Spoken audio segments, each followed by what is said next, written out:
कैसे हैं आप सब लोग। स्वागत है आप सबका कृष्णा लॉ एकेडमी में। मैं हूं ममता। चलिए स्टार्ट करते हैं आज की क्लास। आज की क्लास में हमें क्या समझना है, तो आज की क्लास में हमें बीएनएस 2023 बीएनएस 2023 में हमें सेक्शन 11 को देखना है। सेक्शन 11 क्या कहता है और क्या समझाना चाहता है, वो क्या डिफाइन कर रहा है, हमें आज ये समझना है।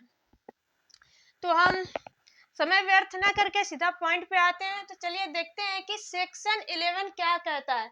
Solitary confinement. सॉलिटरी कन्फाइनमेंट क्या होता है, यानी एकांत परिरोध।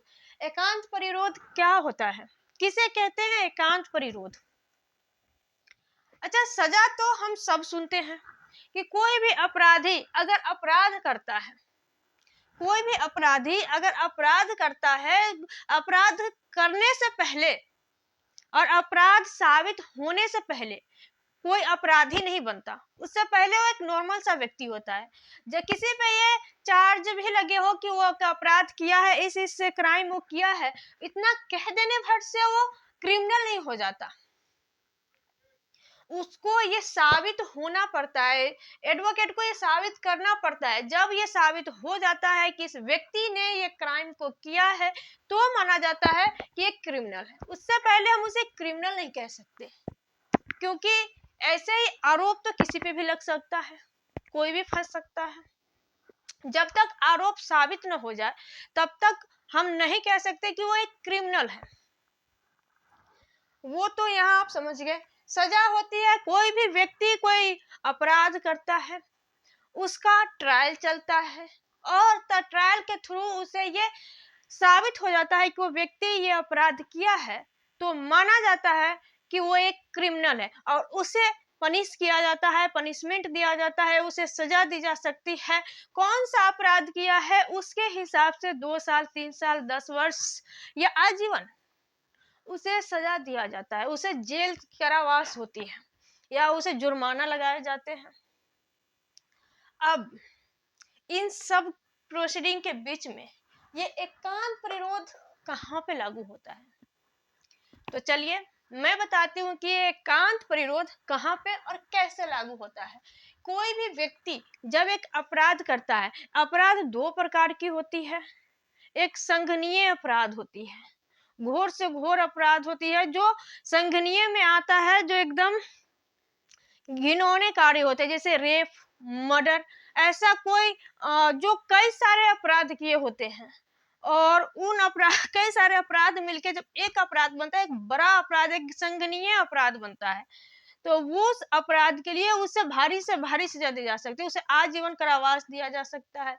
या फिर अगर कोई छोटा अपराध भी हो, लेकिन अगर उसे लगता है कि इसे सजा बड़ी देनी चाहिए, बार बार कोई व्यक्ति अपराध कर रहा है, जेल जा रहा है, जेल से छूट रहा है, फिर से वो अपराध कर रहा है, तो उसके लिए बनाया गया है ये एकांत परिरोध।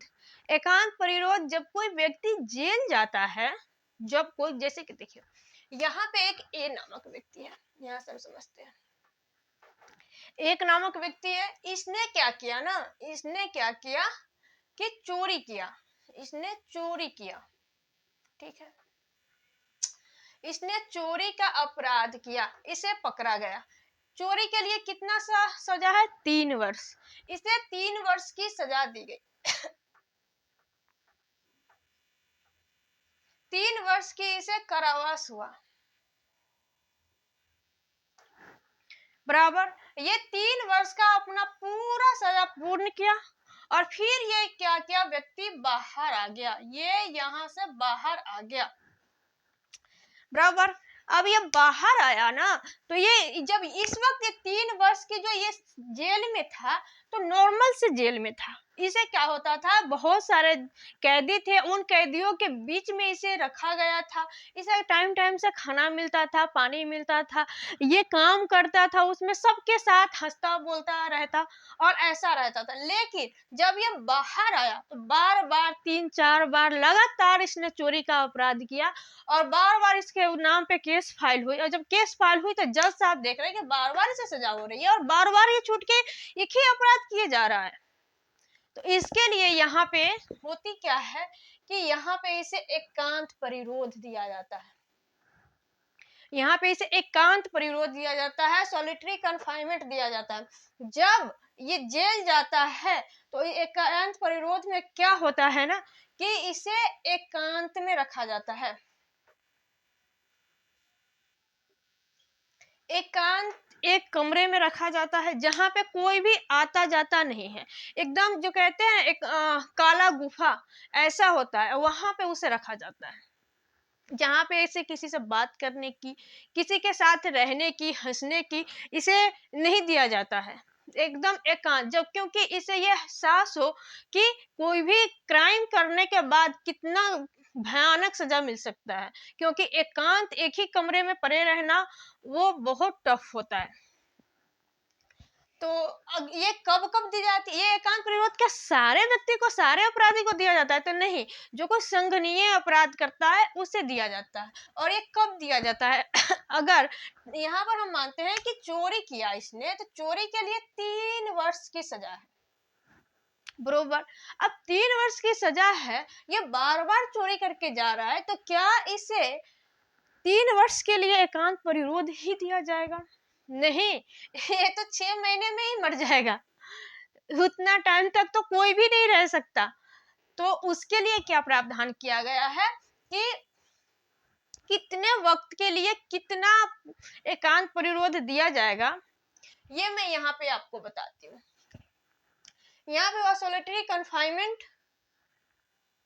नॉट एक्सीड 6 मंथ, अगर 6 महीने से अनधिक, 6 महीने से ज्यादा नहीं, 6 महीने तक का अगर सजा सुनाया गया है किसी अपराधी को, 6 महीने तक का सजा अगर किसी अपराधी को सुनाया गया है, तो उसे 1 मंथ, उसे 1 महीने के लिए, उसे 1 महीने, 1 महीने के लिए उसे एकांत परिरोध में रखा जाएगा। अगर 6 महीने से ज्यादा का नहीं है, उसे सजा दिया गया है, कारावास नहीं दिया गया, 6 महीने तक का ही कारावास दिया है, तो उसे 1 महीने का होगा, बरोबर। और यहाँ पे अगर सेल एक्सीड नोट ईयर, अगर 1 वर्ष से ज्यादा का नहीं, 1 वर्ष से ज्यादा है, अगर 1 वर्ष से ज्यादा है तो 3 मंथ का दिया जाएगा। अगर 1 वर्ष से ज्यादा, कितना भी, 4 वर्ष का हो सकता है, 3 वर्ष का हो सकता है, 5 वर्ष, 10 वर्ष, 20 वर्ष, जितना का भी हो, 1 वर्ष से ज्यादा है तो उसे 3 महीने का, उसे 3 माह का,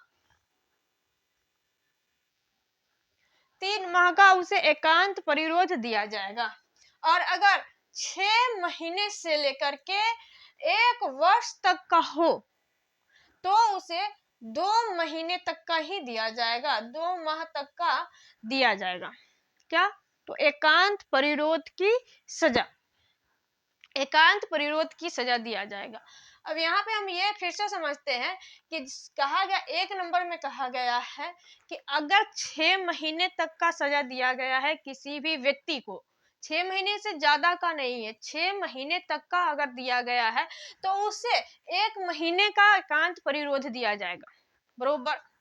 यहाँ पे अगर 6 महीने से लेकर के 1 वर्ष तक के बीच में दिया गया है, कितना का भी कारावास अगर दिया गया है तो उसे 2 महीने का एकांत परिरोध होगा, बाकी सब नॉर्मल सबके साथ रहने का होगा।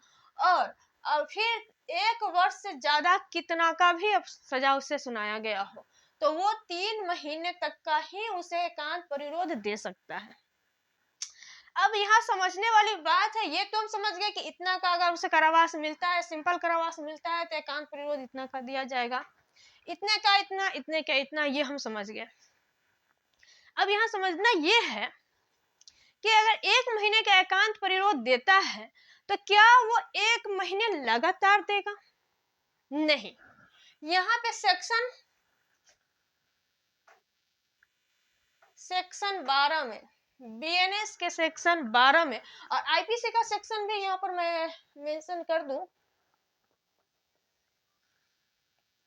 आईपीसी का सेक्शन 72 और यहाँ पे 73 में है, और बीएनएस में 11 और 12 में दिया गया है। 12 में इसका बताया गया है कि अगर 1 महीने का परिरोध दिया गया है तो उसको कैसे कैसे इसका जो समय होगा वो कैसे निर्धारित होगा, क्योंकि 1 महीने तक लगातार नहीं दे सकता है। यहाँ पे 3 महीने तक लगातार किसी व्यक्ति को एकांत परिरोध में एक बंद गुफा में रखना, क्या ये जायज है? क्या एक व्यक्ति इसे झेल पाएगा? तो नहीं, कोई भी इसे नहीं झेल पाएगा। हर किसी को खुली हवा में जाने की इजाजत है, बट उसने क्राइम ऐसा किया है कि उसे रखा जा रहा है जेल में, और वो भी एकांत परिरोध में उसे रखा जा रहा है। तो उसको बांटा गया है कि कैसे कैसे रखा जाएगा। जो होगा सजा एकांत परिरोध का, तो वो कितने कितने बीच का अंतराल करके होगा। तो सेक्शन 12 में इसका बताया गया है लिमिट ऑफ सोलिटरी कन्फाइनमेंट, जो अगर आपका 3 माह तक का सजा अगर सुनाया जा रहा है, जैसे कि ये 3 माह है, 3 माह का आपका जो मूल कारावास है, और उस मूल कारावास में अगर आपको जैसे कि 6 मंथ से कम का हो, तो 6 महीने से अधिक नहीं, 6 महीने से जो कम का है, अगर 3 महीने का जो आपका मूल कारावास है, उस कारावास में अगर आपको एकांत परिरोध सुनाया गया है तो 7 दिन का अंतराल होगा। 7 दिन के लिए, 7 डेज के लिए आपको क्या करेगा कि रखेगा एकांत परिरोध में, फिर से आपको डिस्चार्ज करेगा। कहाँ ले जाएगा? आपको नॉर्मल जो सारे लोग रह रहे हैं, सारे कैदी रह रहे हैं, वहां पे रखेगा। फिर 7 दिन के बाद आपको उस एकांत परिरोध में रखेगा। ठीक है, अब ये कब होगा? जब आपको 3 महीने के लिए दिया जा रहा है एकांत परिरोध, तब अगर एकांत परिरोध आपको 1 मंथ और 2 मंथ के लिए दिया जा रहा है तो 14 दिन का अंतराल में देगा। 14 दिन के अंतराल में देगा। यहाँ पर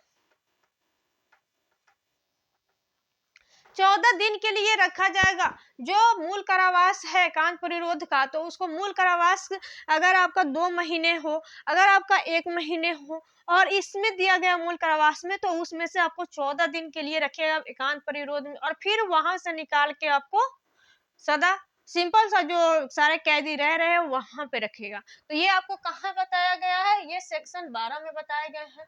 एकांत परिरोध होता क्या है और कैसे कैसे दिया जा सकता है, तो ये सेक्शन 11 में बताया गया है। मुझे उम्मीद है कि ये सोलिटरी कन्फाइनमेंट है, आप लोग समझे होंगे और मैं इसे अच्छे से समझा पाई होंगी। आई होप आप लोग अच्छे से समझ गए होंगे। यदि कोई चीज समझ में नहीं आ रहा है तो प्लीज कमेंट कीजिए, हमें बताइए कि क्या समझ में नहीं आ रहा है।